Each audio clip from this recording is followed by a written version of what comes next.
Hey everyone, welcome to today's LYPP Online Youth Club. As you can see, I'm down at the lounge and it may look a bit differently because we're currently redecorating. So if you get the chance, it's a bit of a mess at the moment, but if you're down on Friday afternoon, then you can maybe have a look through the window, see what some of the changes we've made are, and we'll be putting things up on our Instagram as well, showing about all the different redecoration that we're going to be doing. So when we get to reopen, you guys will be able to see what we've been doing and get to enjoy the new lounge. Now today we're going to be looking at the responses to the question of the week, which was, what would you do if you suddenly developed one of the 3 key COVID-19 symptoms? Now those symptoms would be things like a persistent dry cough, a loss of taste and smell, or a fever. And the responses you gave in, I think, are quite a good representation of the variety of attitudes people might have. Because we had things like self-isolate and get tested, very practical. Then other people were saying things like panic and cry, or isolate and tell their parents because they would be worried about their career.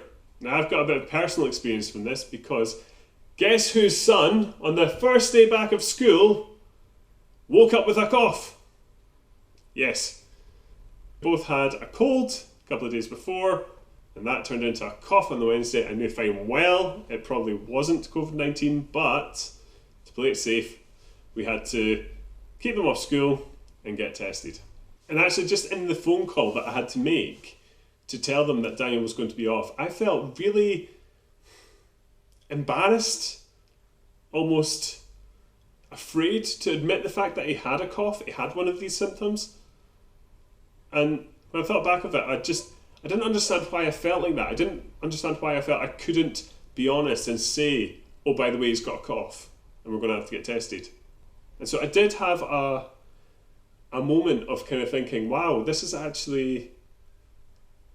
got me acting differently. And I'm maybe a bit less comfortable with it than I thought I was. And actually, if anything, I'm probably more comfortable with it now because of my experience.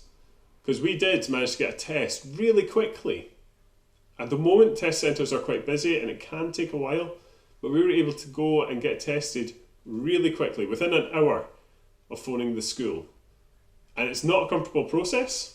You've got to get a swab, and in fact you need to blow your nose first, then you've got to get a swab and get to the back of your throat for 10 seconds, and then stick it up your nose for 10 seconds, and then put it into a wee kind of tube and snap the end off, seal it all up. The flyer that we got with it said that you get your results back within 2 days. We actually got it back within 12 hours.